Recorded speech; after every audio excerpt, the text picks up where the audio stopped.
Solution about singular points. There are two types of singular points. One is regular singular point and another one is irregular singular point. Definition of regular singular point.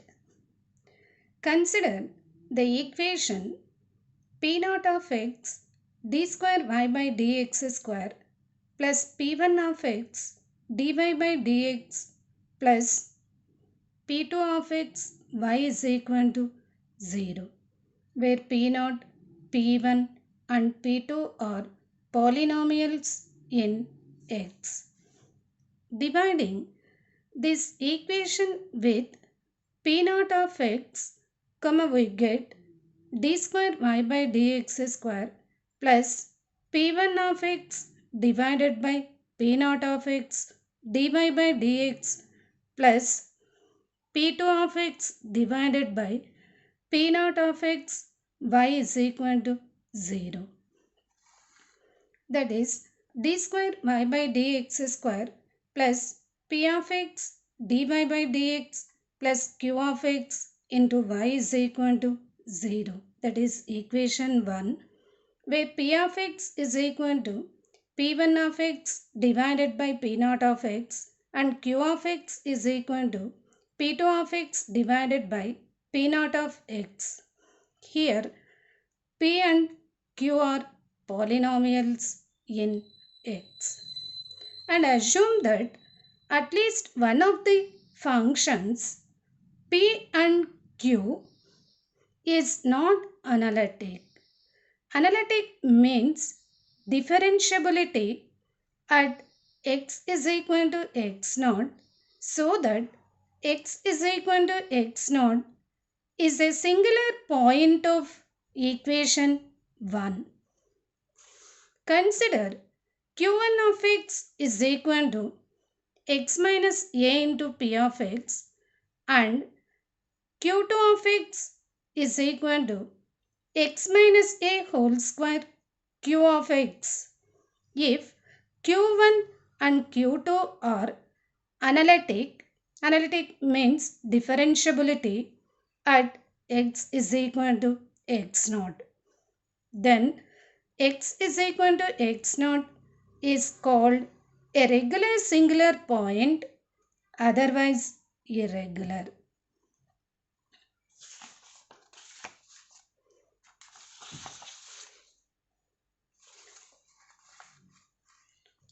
Frobenius method. Series solution when x equal to 0 is a regular singularity of the equation P naught d square y by dx square plus P1 dy by dx plus P2 y is equal to 0, where P naught, P1 and P2 are polynomials in x. Here singular means P0 is equal to 0 at x is equal to 0. A singular point at x equal to x naught is said to be regular singular point.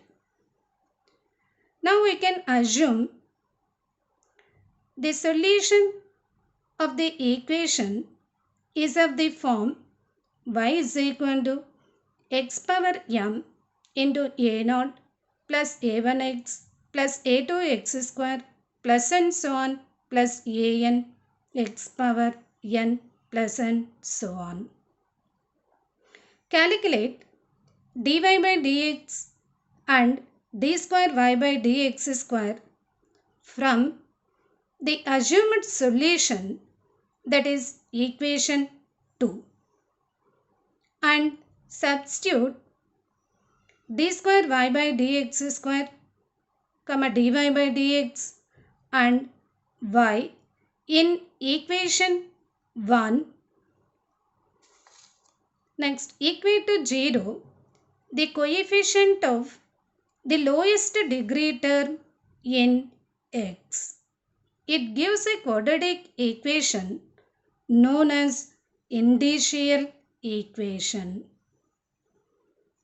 Equating to 0, the coefficients of the other powers of X, find the values of a1, a2, a3, and so on in terms of a0. The complete solution depends on the nature of the roots of the indicial equation. So given equation, order is second order. So it contains two roots.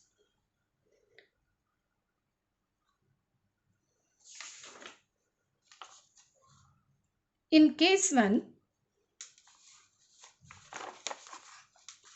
when roots of the indicial equation are distinct and do not differ by an integer, the complete solution is y is equal to c1 y at m1 plus c2 y at m2, where m1, m2 are the roots. Case 2, when roots of the indicial equation are equal, the complete solution is y is equal to c1 y at m1 plus c2 dou y by dou m at m1, where m1, m1 are the roots. Case 3. When roots of the indicial equation are distinct and differ by an integer, making a coefficient of y infinite. Let m1 and m2 be the roots such that m1 less than m2. If some of the coefficients of y series become infinite when m is equal to m1, we modify the form of y by replacing a0 by b0 into m minus m1. Then the complete solution is y is equal to c1 y at m2 plus c2 dou y by dou m at m1.